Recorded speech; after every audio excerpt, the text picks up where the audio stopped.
Now, there have been times when it's been difficult to leave our own homes during lockdown, but one person has managed to get out just a little bit, and she's become the first woman to reach the most extreme points on the planet.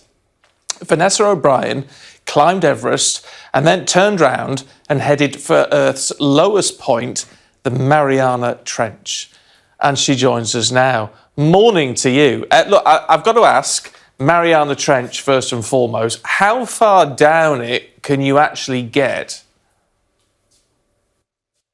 Sure, it's 10,925 meters, so just about deeper than Everest is tall, and that's in the Western Pacific Ocean. Wow. I mean, there's so many sort of dramas and things and movies you see about the Mariana Trench. It does, because of the water pressure and everything else, it has got to be one of the most terrifying places to visit, hasn't it?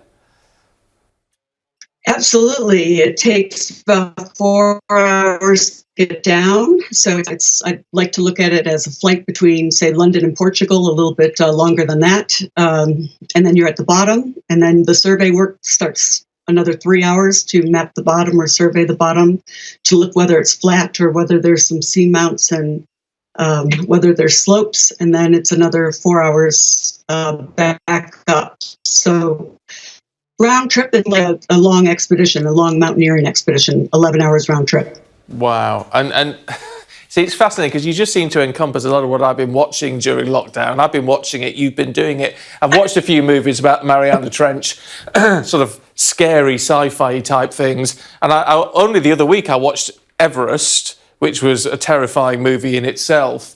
I mean, what was it like to get to the top of Everest? I mean, that is, again, one of the most dangerous places on the planet. Yeah, absolutely. In fact, today's the book launch of To the Greatest Heights. And one of the reasons I wanted to write that was not so much to encourage people to go climb, but although people start again this year, Everest has opened their borders, as will K2 in Pakistan. But it's more for people to get outside of their comfort zones because people have been locked up in or under the pandemic. It's so people can understand that they have a lot of skills, knowledge, and experience that they can take that and get outside of their comfort zone and try something different. So mountaineering becomes a metaphor for that.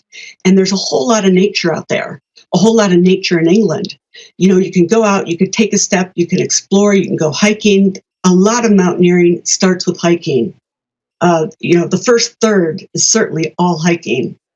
So by going out there and exploring and starting to understand how your body feels, starting to understand what you're looking at in terms of, the trees and the weather systems, that's really how this starts with nature.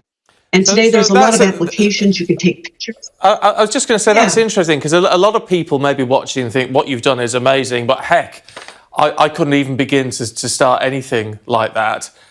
Nowhere near as adventurous.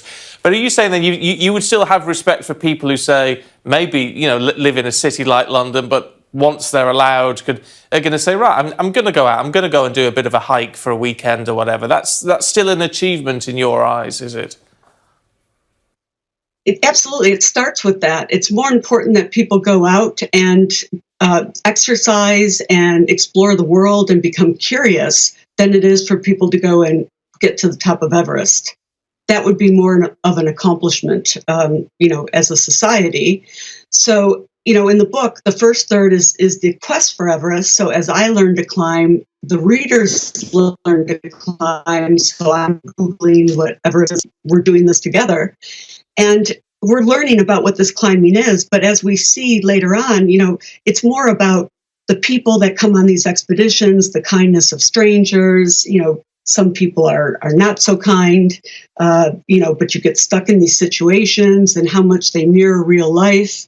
And, it becomes kind of a funny novel and memoir, but there's a lot that you can learn on any sort of journey along the way. So the book is really for everyone. It's not a mountaineer's book. It's an inspirational book, and you don't have to be a climber to appreciate it.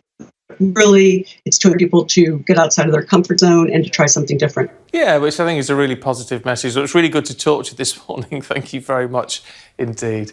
I don't know what I find more scary, the idea of climbing to the top of Everest or the idea of going down to the Mariana Trench.